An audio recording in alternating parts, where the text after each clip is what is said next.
নমস্কার বন্ধুরা, আজকে আপনাদের সামনে একটা ফ্রিজ রিপেয়ার করব, চোকিং প্রবলেম। সেটা হচ্ছে ভিসি কুল গ্লাস ডোর রেফ্রিজারেটর। কোল্ড ড্রিঙ্কসের যে ফ্রিজগুলো ব্যবহার হয় মাছের দরজা, সেই ফ্রিজ। দেখুন, এটা পুরনো যে ফিল্টারটা সেটা খোলা হলো। এখন আমি ওটা খোলার পরে এই সিটিসি দিচ্ছি, তারপরে এই যে আঙুল দিয়ে চেপে এই যে ফ্ল্যাশ শুরু করেছি। প্রচণ্ড ময়লা ছিল, পুরো চোকিং হয়ে গেছিলো বলে ফ্রিজটা ঠান্ডা হচ্ছিল না। দেখুন কীভাবে রিপেয়ার করতে হয়, পুরো ভিডিওটা দেখতে থাকুন। একটু সময় লাগে, কনডেন্সার আলাদাভাবে ফ্লাশ করতে হয়, কুলিং কয়েলটা ফ্লাশ করতে হয় সিটিসি দিয়ে।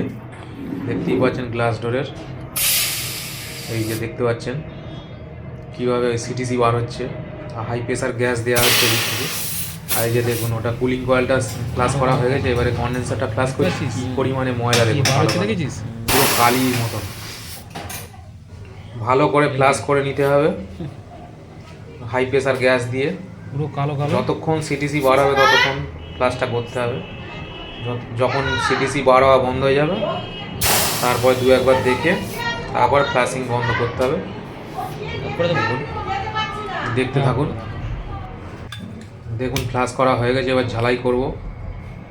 নতুন ফিল্টার ডায়ার লাগানো হয়েছে, ঝালাই করা হবে।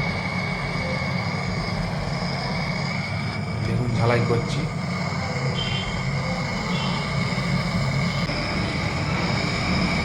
ভিডিওটা লম্বা হয়ে যাবে বলে আমি একটু কেটে দিয়ে শর্ট বানিয়েছি। দেখুন ক্যাপিলারি ঝালাই করা হচ্ছে ডায়ারের মুখে।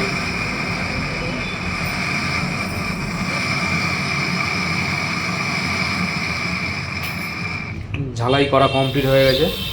এবার দেখতে পাচ্ছেন ভ্যাকুমে বসিয়ে দিয়েছি। এখন হচ্ছে ভ্যাকুম করা চলছে।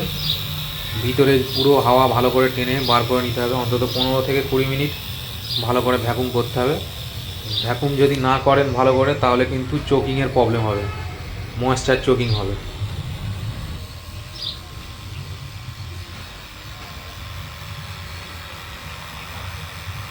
দেখুন আমাদের ভ্যাকুম প্রায় কমপ্লিট হয়ে এসছে।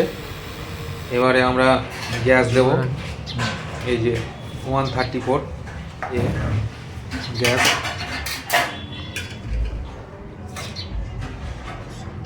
ভালভটা অন করে দিচ্ছি, দিয়ে দেখুন এই যে পাইপের মুখটা একটু খুলে পাইপের ভিতরে যে হাওয়াটা সেটা একটু বার করে দিতে হয়।